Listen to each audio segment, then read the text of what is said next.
একদা সকালবেলায় মদিনায় সূর্যের তাপ আস্তে আস্তে বাড়তে লাগলো। সমস্ত ঘর সূর্যের আলোয় আলোকিত, কিন্তু যিনি জান্নাতের সর্দারনি হবেন অর্থাৎ মা ফাতেমার ঘর নীরব নিস্তব্ধ। ক্ষুধা আর কষ্টে যেন ঘরটাকে অন্ধকার করে রেখেছিল। ফজরের নামাজ শেষ হতেই হজরত ফাতেমা রাদিয়াল্লাহ তাআলা আনহা নামাজ পড়ে আল্লাহর কাছে দোয়া করে বললেন, হে আল্লাহ রাব্বুল আলামিন, আজ 3 দিন যাবত আমার চুলায় আগুন জ্বলেনি। আমার সন্তানেরা ক্ষুধায় ক্লান্ত। আমি না হয় ক্ষুধার জ্বালা সহ্য করতে পারছি, কিন্তু তারা তো ছোট্ট শিশু। হে আল্লাহ, তারা খিদার যন্ত্রণায় কাঁদছে। হে আল্লাহ রাব্বুল আলামিন, তুমি আমাদের রিজিক দাতা। আল্লাহ গো, তুমি আমাদের রিজিকের বন্দোবস্ত করে দাও। এত কষ্টের মধ্যেও তার হৃদয়ে কোনো প্রকার প্রত্যাশা নেই, কোনো অভিযোগ নেই, কোনো হতাশা নেই, আছে শুধু তাওয়াক্কুল আর ধৈর্য। অতঃপর হজরত ফাতেমা হজরত আলী রাদিয়াল্লাহ তাআলা আনহুর কাছে এসে বললেন, হে আমার প্রাণের স্বামী, আপনি তো জানেন আজ 3 দিন হয়ে গেছে চুলায় কোনো আগুন জ্বলেনি, কোনো খাবার তৈরি হয়নি, এমনকি একটা খেজুরও নেই। আপনি খাবারের ব্যবস্থা করুন। এই কথা শুনে হজরত আলী কিছু না বলে চুপ করে মাথা নিচু করে রাখলেন, আর চোখের কোণ বেয়ে অশ্রু মাটিতে ঝরে পড়তে লাগলো। অতঃপর তিনি বাড়ি থেকে বের হয়ে কাজের জন্য রওনা হলেন। দিন যত বেড়ে উঠছিল, রোদের তীব্রতা আরবের জমিনকে যেন আরও ঝলসে দিচ্ছিল, এমনকি গাছগুলো পর্যন্ত শুকিয়ে কাঠ হয়ে যাচ্ছিল। হজরত আলী ক্লান্ত ও ক্ষুধার্ত শরীরে তিনি কাতর হয়ে পড়ছিলেন। অতঃপর হজরত আলী সেই শুকনো গাছের নিচে বিশ্রাম নিলেন। এদিকে ঘরের ভিতর থেকে শিশু হজরত ইমাম হাসান ও হোসেনের কান্নার আওয়াজ শুনে হজরত ফাতেমা রাদিয়াল্লাহ তাআলা আনহা তাদের কাছে এগিয়ে গেলেন।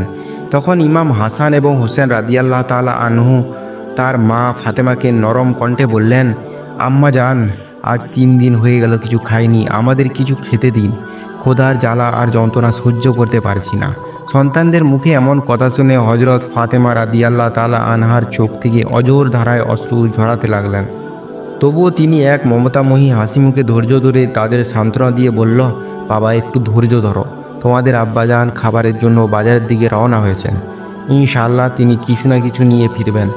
আল্লাহ রাব্বুল আলামিন আমাদের রিজিকের বন্দোবস্ত করে দেবেন।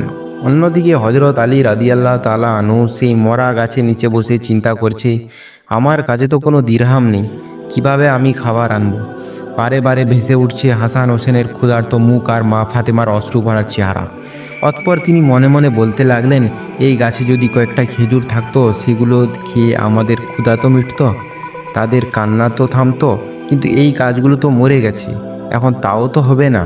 পরিবারের কথা ভাবতেই চোখের জলে ভিজে গেল। অতঃপর তিনি আবারও রওনা হলেন খাবারের খোঁজে। কিছুক্ষণ পর তখন কারের এক ধনী ইহুদির বাড়ি এসে পৌঁছলেন এবং বললেন, প্রিয় ভাই, আপনি আমাকে কিছু দিরহাম দিতে পারবেন? আমি কাজ করে পরিশোধ করে দেব। আমার পরিবার ক্ষুধার্ত, 3 দিন যাবত চুলায় আগুন জ্বলেনি। তখন ইহুদি বললেন, হে আলী, আমার কাছে তো কোনো দিরহাম নেই, বরং তুমি অন্য কারের কাছে যাও। তখন হজরত আলী ব্যথা ভরা মন নিয়ে আবারও বাড়ির দিকে আসতে লাগলেন। সূর্য তখন মধ্য আকাশে, সূর্যের প্রখণ্ড রৌদ্র সব কিছু যেন পুড়িয়ে ছাই করে দিচ্ছে। এদিকে হজরত ফাতেমা রাদিয়াল্লাহ তাআলা আনহা 3 দিনের অনাহারে থাকায় দুর্বলতায় কাতর হয়ে পড়ছেন, যার কারণে উঠে দাঁড়াতেও পারছেন না। তবুও চোখ দুটি দরজার দিকে। হজরত আলীর বাড়ি ফেরার অপেক্ষায় করুণ নয়নে তিনি চেয়ে বসে আছেন। কিছুক্ষণের মধ্যেই হজরত আলী বাড়ির মধ্যে প্রবেশ করার সাথে সাথেই ছোট্ট হাসান হোসেন দ্রুত সেখানে এসে জড়িয়ে ধরলেন এবং আনন্দভরা কণ্ঠে বললেন, আব্বাজান, আমাদের জন্য কী নিয়ে এসেছেন? আমরা সকাল থেকে অপেক্ষায় আছি, আজকে আমরা পেট ভরে খাবো। এই কথা শুনে হজরত আলী কিছু বলতে পারলেন না, শুধু বললেন, বাবা, আর একটু ধৈর্য ধরো।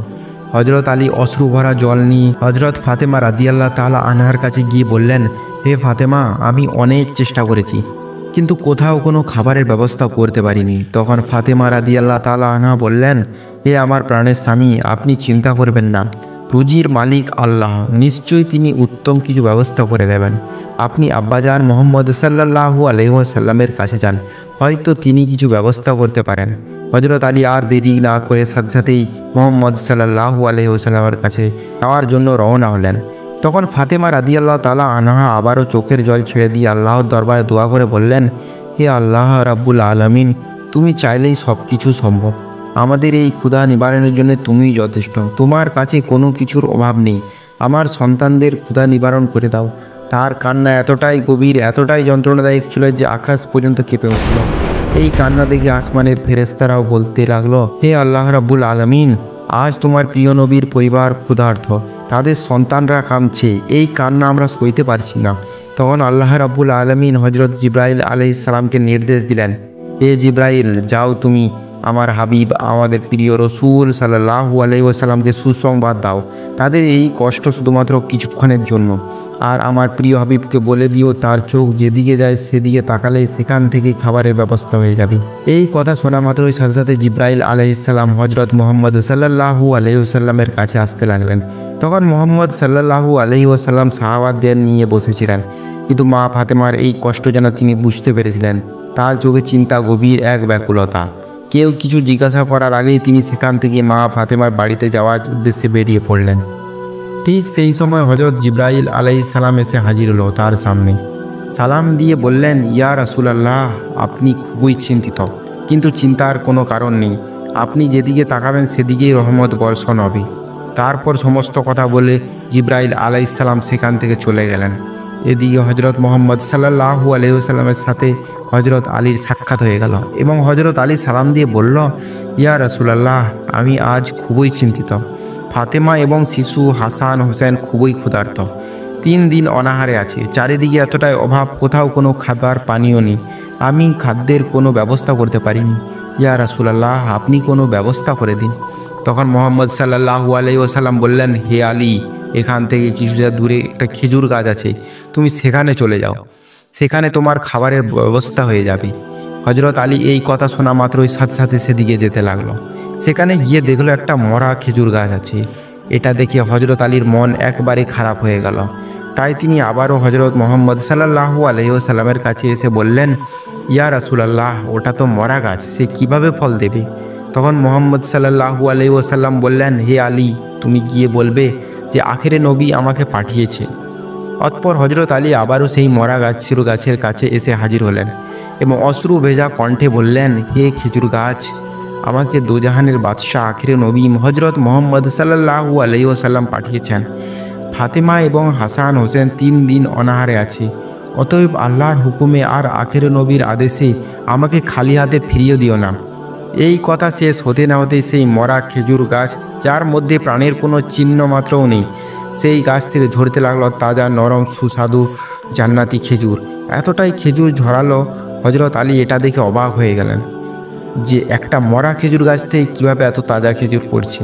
অনেকগুলো খেজুর কুড়িয়ে নিলেন এবং খুবই আনন্দে মুহাম্মদ সাল্লাল্লাহু আলাইহি ওয়াসাল্লামের কাছে এসে বললেন, ইয়া রাসূলুল্লাহ, এই মরা খেজুর গাছ কীভাবে তাজা খেজুর দিয়েছে? এটা আল্লাহর এক রহমত। তখন মুহাম্মদ সাল্লাল্লাহু আলাইহি ওয়াসাল্লাম বললেন, হে আলী, তুমি খেজুর নেওয়া বন্ধ করলে কেন? তুমি যদি খেজুর নেওয়া বন্ধ না করতে তাহলে কিয়ামত পর্যন্ত সকল মরা গাছেও খেজুর জন্মাতো। অতঃপর হজরত আলী বাড়ির দিকে রওনা হলেন। পথের মধ্যে আবু জাহেলের সাথে দেখা হলো। আবু জাহেল বলল, হে আলী, এই খেজুর তুমি কোথায় পেলে? এখন তো চারির মধ্যে সব গাছ মরে গেছে। তখন হজরত আলী রাদিয়াল্লাহু তাআলা আনহু বললেন, হজরত মুহাম্মদ সাল্লাল্লাহু আলাইহি ওয়াসাল্লামের হুকুমে মরা গাছে তাজা খেজুর ধরেছে। এই কথা শুনে আবু জাহেল একবারে বিস্ময় হতবাক হয়ে গেল। অতঃপর হজরত আলী বাড়ি প্রবেশ করলেন। ছোট্ট হাসান ও হোসেন দৌড়ে এসে বললেন, আব্বাজান, আজ বুঝি আমরা খেতে পাবো? হজরত আলী বললেন, হ্যাঁ বাবা, আজ আল্লাহ রাব্বুল আলামিন নিজে তোমাদের জন্য খেজুর পাঠিয়েছেন।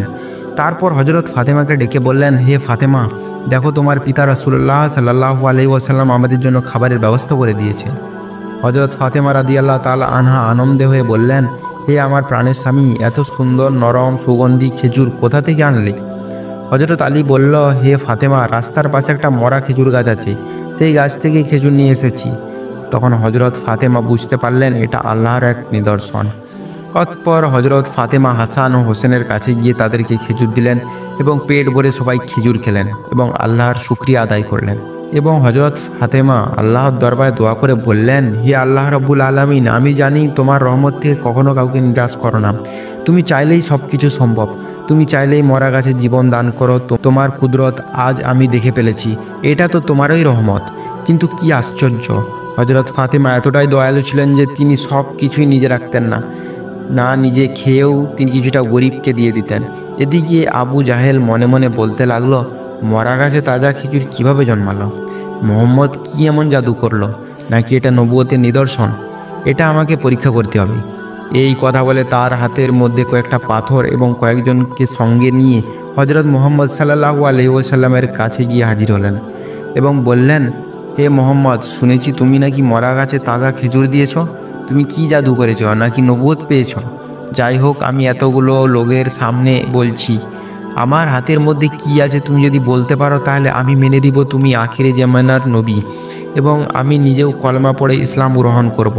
তখন মোহাম্মদ সাল্লাল্লাহু আলাইহি ওয়াসাল্লাম বললেন, আমার বলার দরকার নেই, আপনার হাতের মধ্যে যেটা লুকিয়ে রেখেছেন সে যদি সাক্ষী তাহলে আপনি কি কলেমা পড়বেন? আবু জাহেল বলল, হ্যাঁ নিশ্চয়ই। অতঃপর আবু জাহেল তার হাতখানা কানের কাছে রাখলো এবং হাতের মধ্যে সেই পাথর টুকরোগুলো জোরে জোরে বলতে লাগলো, লা ইলাহা ইল্লাল্লাহ মুহাম্মাদুর রাসূলুল্লাহ সাল্লাল্লাহু আলাইহি ওয়াসাল্লাম। এটা শুনে আবু জাহেল বিস্ময়ে হতবাক হয়ে গেল। কিন্তু আবু জাহেল ছিল মিথ্যা ও প্রতারক। সে নবীজিকে বলল, আমি বুঝেছি তুমি জাদু করে পাথরগুলো জবান খুলে দিয়েছ। এই কথা বলে সেখান থেকে সে চলে গেল। এই ঘটনা ঘটার পর আবু জাহেল ইহুদিদের সঙ্গে ষড়যন্ত্রে লিপ্ত হয়ে গেল, কিভাবে নবীজিকে বিপদে ফেলা যায়। কিন্তু যাকে স্বয়ং আল্লাহ রক্ষা করবে তাকে কি কখনো বিপদে ফেলা সম্ভব? অপরদিকে হযরত আলী সারাদিন কাজের সন্ধানের জন্য ঘুরে এসে বাড়িতে প্রবেশ করলেন এবং খুবই চিন্তিত হয়ে বললেন, হে ফাতেমা, আজ আমি কোনো কাজের সন্ধান করতে পারলাম না, তাহলে কালকে কি আমাদের অনাহারে থাকতে হবে? হযরত ফাতেমা বললেন, হে আমার প্রাণের স্বামী, আপনি চিন্তা করবেন না। এই কথা বলে ঘরের মধ্যে চলে গেলেন। ঘর থেকে হযরত ফাতেমা তার গায়ের একটি চাদর এনে বললেন, হে আমার প্রাণের স্বামী, এই চাদরটা আপনি ধনী ইহুদিদের বাড়িতে নিয়ে যান এবং তার স্ত্রীকে বিক্রি করবেন। যে দিরহামটা হবে সেটা দিয়ে আপনি আমাদের জন্য খাবার কিনে আনেন। অতঃপর হযরত আলী রাদিয়াল্লাহু তাআলা আনহু হযরত ফাতেমার সেই চাদর নিয়ে ইহুদিদের বাড়ির দিকে যেতে লাগলো। কিছুক্ষণের মধ্যে তিনি সেই ইহুদিদের বাড়িতে এসে হাজির হলো। হযরত আলী রাদিয়াল্লাহু তাআলা আনহু ইহুদিকে বললেন, প্রিয় ভাই, আমি এই চাদরখানা বিক্রি করব। দয়া করে আপনি যদি চাদরখানা নেন আমি খুবই খুশি হব। ইহুদি বলল, এই চাদর নিয়ে আমি কি করব? হযরত আলী রাদিয়াল্লাহু তাআলা আনহু অত্যন্ত বিনয়ের সাথে আবেদন করলেন। তখন ইহুদি অল্প কয়েক দিরহামের বিনিময়ে চাদরটি কিনে নিলেন। অতঃপর হযরত আলী ওই দিরহামগুলো নিয়ে বাজারে গেলেন। সেখানে গিয়ে দোকান থেকে কিছু খাবার কিনে বাড়ির পথে রওনা হলেন। তখন প্রায় সন্ধ্যা হয়ে গেছে। এদিকে সেই ইহুদি হযরত ফাতেমা রাদিয়াল্লাহু তাআলা আনহার পবিত্র চাদরখানা তার ঘরের মধ্যে একটি পরিষ্কার পরিচ্ছন্ন জায়গায় রেখে দিলেন। সন্ধ্যার পর ইহুদির স্ত্রী ওই ঘরে প্রবেশ করে দেখলেন, যেখানে হযরত ফাতেমা রাদিয়াল্লাহু তাআলা আনহার পবিত্র চাদরখানা রেখেছিলেন সেখান থেকে এক অপূর্ব আলো বেরোচ্ছে। নূরের আলোয় সমগ্র ঘর ঝিকমিক করে জ্বলছে। এটা দেখে ইহুদির স্ত্রী আশ্চর্য হয়ে গেল। সে দেরি না করে তার স্বামীকে ডেকে বলল, আপনি ঘরের ওই স্থানে কি রেখেছেন? ইহুদি বলল, একখানা চাদর। ইহুদির স্ত্রী বলল, এই চাদর আপনি কোথায় পেয়েছেন এবং কার কাছ থেকে নিয়েছেন? ইহুদি বলল, এটি হযরত আলীর কাছ থেকে কিনে নিয়েছি। তখন ইহুদির স্ত্রী বলল, যে নারীর চাদর থেকে এমন পবিত্র অপূর্ব নূরের আলো দেখা যায় সে সাধারণ কোনো নারী নয়, নিশ্চয়ই তিনি আল্লাহর অনেক প্রিয়। আমার বিশ্বাস নিশ্চয়ই মোহাম্মদ শেষ এবং সত্য নবী এবং তার কন্যা হযরত ফাতেমা রাদিয়াল্লাহু তাআলা আনহা, যিনি জান্নাতের সর্দারনী। এই পবিত্র চাদরখানা আমাদের মতো অযোগ্য লোকের কাছে রাখা ঠিক হবে না। আপনি এখনই যান, চাদর দিয়ে আসুন। তখন এটা দেখে সে ইহুদির মনে ভয় জেগে উঠল। তখন সে তার স্ত্রীর কথায় কোনো প্রতিবাদ না করে বরং বলল, চলো আমরা হযরত আলীর বাড়ি গিয়ে চাদরখানা দিয়ে আসি। অতঃপর তারা স্বামী স্ত্রী উভয় হযরত আলীর বাড়ির দিকে যেতে লাগলো। তারা দুজন বাড়ির সামনে এসে সালাম দিয়ে তারা বাড়িতে প্রবেশ করলো। তাদের দেখে হযরত আলী অবাক হয়ে গেলেন। হযরত আলী জিজ্ঞাসা করলেন, প্রিয় ভাই, হঠাৎ আপনি আমার বাড়িতে এসেছেন? যাক, আমি খুবই খুশি হয়েছি। এই কথা বলার সাথে সাথে ইহুদি ব্যক্তিটি বলল, হে আলী, আমাকে ক্ষমা করে দাও। তখন ইহুদির স্ত্রী চাদরখানা নিয়ে ফাতেমাকে বললেন, হে নবীর কন্যা জান্নাতের সর্দারনী, হযরত ফাতেমা, আপনার চাদর আপনি ফেরত নেন। এই চাদর আমাদের কাছে রাখার মতো কোনো যোগ্যতা নেই। এটা শুনে হযরত আলী বললেন, হে প্রিয় ভাই, আমি তো এই চাদরের টাকা নিয়ে খাবার কিনে ফেলেছি, এখন আমি এর মূল্য কিভাবে পরিশোধ করব? তখন ইহুদি ব্যক্তিটি বলল, হে আলী, তুমি চিন্তা করো না, আমার তোমার কাছে কোনো দিরহাম ফেরত চাই না। আমার সন্তুষ্ট মনে এই চাদরখানা তোমাকে উপহার হিসেবে ফেরত দিলাম। আপনারা আমাদেরকে ক্ষমা করে দিন, আমরা আপনাদের চিনতে পারিনি এবং আমরা ইসলাম কবুল করতে চাই। অতঃপর পরের দিন হযরত আলী সেই ইহুদি এবং তার স্ত্রীকে নিয়ে নবীজির কাছে হাজির হলো। ইহুদি ব্যক্তিটি বলল, হে আল্লাহর সত্য এবং প্রিয় রসুল, আমাদেরকে ক্ষমা করে দিন এবং এখনই আপনি কলেমা পড়িয়ে ইসলাম ধর্ম কবুল করিয়ে দিন। তখন হজরত মোহাম্মদ সাল্লাল্লাহু আলাইহি ওয়াসাল্লাম তাদের কলেমা পড়ালেন। অতঃপর তারা ইসলাম ধর্ম কবুল করে বাড়িতে চলে আসলেন। পরের দিন এই ঘটনা চারিদিকে ছড়িয়ে পড়ল, এমনকি দেশ বিদেশেও ছড়িয়ে পড়ল যে শহরের সবচেয়ে ধনী ইহুদি ব্যক্তি মোহাম্মদ সাল্লাল্লাহু আলাইহি ওয়াসাল্লামের কাছে কলেমা পড়ে ইসলাম ধর্ম গ্রহণ করেছে। এই কথা শোনার পর তাদের নেতা তার কাছে এসে বলল, আপনি কি সত্যি মোহাম্মদের কাছে ইসলাম ধর্ম কবুল করেছেন? ইহুদি ব্যক্তিটি বলল, হ্যাঁ, এটা সত্য। তাদের অলৌকিক নিদর্শন দেখে আমি মুগ্ধ হয়েছি। শুধু তাই নয়, তওরাত কিতাবে তাদের অলৌকিক নিদর্শন এবং সত্য নবীর কথা আছে। একমাত্র ইসলাম ধর্ম হলো সত্য ধর্ম, তাই আমি ইসলাম ধর্ম কবুল করেছি। আমি এতটাই মুগ্ধ হয়েছি যে কালেমা পড়তে বাধ্য হলাম। তখন তাদের নেতা কিছু বললেন না, মাথা নিচু করে সেখান থেকে চলে গেলেন। অতঃপর এদিকে হজরত আনাস নবীজির কাছে এসে বললেন, ইয়া রাসূলুল্লাহ, আমি শুনেছি অনেক ইহুদি ইসলাম কবুল করার জন্য আপনাদের কাছে আসছেন। তাদের তো খাবারের বন্দোবস্ত করতে হবে, কিন্তু আমার কাছে যা খাবার আছে তা কয়েকজনের জন্যই যথেষ্ট। তো খাবার কোথায় পাবো? তখন মোহাম্মদ সাল্লাল্লাহু আলাইহি ওয়াসাল্লাম বললেন, তুমি আজ ফাতেমার কাছে চলে যাও, তাকে ডেকে নিয়ে আসো। তোমার কাছে যে খাবার আছে তার দোয়ার বরকতে নিশ্চয় আল্লাহ তাআলা পূরণ করবেন। এদিকে অন্যান্য জায়গা থেকে ইসলাম ধর্ম গ্রহণ করার জন্য লোক আসতে লাগলো।